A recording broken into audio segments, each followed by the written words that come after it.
돼지고기나 소고기 같은 육류, 그리고 닭이나 오리 같은 가금류뿐만 아니라 생선이나 알, 유제품, 곤충 등 이 모든 것을 섭취하지 않고 오로지 채식 위주의 식단을 실천하는 사람들을 비건이라고 칭합니다. 그런데 2018년 미국 LA에선 이 비건에 관한 황당한 논란이 있었는데요. 외신 보도에 따르면 LA시 동물위생위원회는 LA 내에 있는 6곳의 보호소를 대상으로 개들에게 비건 사료 급여를 검토하고 있다고 보도했습니다. 보통 보호소에 있는 개들은 닭고기나 칠면조 또는 양고기의 부산물로 만든 사료를 먹이지만 이것을 완전한 비건 방식으로 바꾸는 시도를 진행한 것인데, 이걸 기획한 사람은 당시 동물위생위원회 위원인 로저 울프스라는 사람. 애초에 이 사람은 수의사나 전문가도 아니고 그냥 작가였습니다. 그는 비건 사료가 잡식동물인 개들의 여러 건강 문제를 해결할 수 있다고 주장한 여러 논문들을 인용하면서 이 같은 기획을 구상했는데요. 더 나아가 육류 산업에 끼치는 환경적인 영향과 동물에게 동물을 먹이는 것은 윤리적으로도 옳지 않다며 강력하게 비건 사료를 주장했습니다.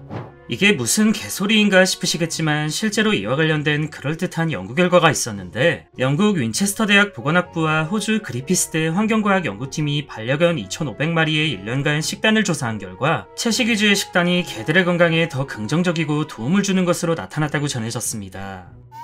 연구진은 반려견을 기르는 2,563명의 보호자들로부터 1년간 식사와 건강에 대한 설문조사를 실시했고, 조사 결과 절반 이상의 개들이 육류 위주의 잡식, 33%는 생식, 13%는 비건 식단을 하고 있었는데요. 육류 위주의 잡식의 경우 연간 4번 이상 병원에 방문한 기록이 있으며, 채식을 한 개들은 9%, 생식을 한 개들은 8%만이 병원을 찾았다고 합니다. 실제로 사료업체들은 이미 수차례나 비건 사료 제품을 출시하고 있고 수요가 점점 늘어나다 못해 뜨거워지는 실정인데, 심지어 채식 위주의 식단을 제대로 소화하지 못하는 고양이들에게조차 비건 식단을 먹이고 있습니다.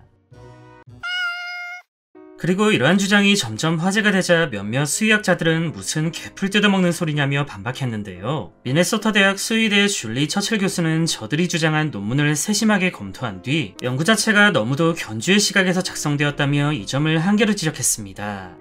개들에게 비건 사료를 먹인 견주들은 모두 자신들이 비건 식단을 실천하는 사람들. 처칠 교수는 이 점을 강하게 지적했는데, 이들은 자신이 하는 채식을 그 무엇보다 최선이라고 믿기에 당연히 채식을 하는 개들 또한 건강하게 느껴졌을 거라며 일종의 착각에 빠진 걸 수도 있다고 이야기했습니다.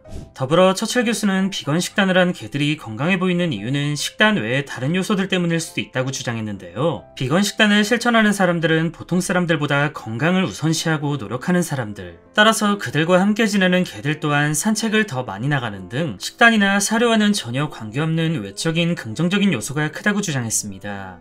여기에 미국 코넬 수의대 조셈 왁시라그 교수 역시 개가 무엇을 먹었는가 보다 견주의 라이프 스타일이 더 많이 작용한 것이라며 이 논문의 함정을 지적했는데요. 개에겐 충분한 단백질이 필요하다며 만약 정말로 개를 비건으로 키우려면 수의사와 실시간으로 상담하며 매끼 다른 식단을 짜는 등 지금보다 훨씬 공을 들여야 한다고 강조했습니다.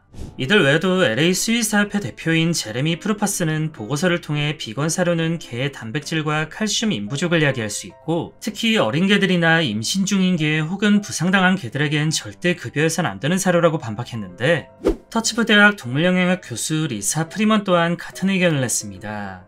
물론 개들도 개체마다 상황이 다르고 건강 상태도 다르다 보니 어떤 개들은 육류를 섭취하지 못할 수도 있고, 또 어떤 개들은 식단 관리를 위해 적당히 나눠 먹는 선에서 비건 사료가 적합할 수도 있지만, 이와는 별개로 오로지 자신의 신념만을 위해 개들에게 선택권이 없는 선택을 강요하는 것은 옳지 않다고 생각합니다.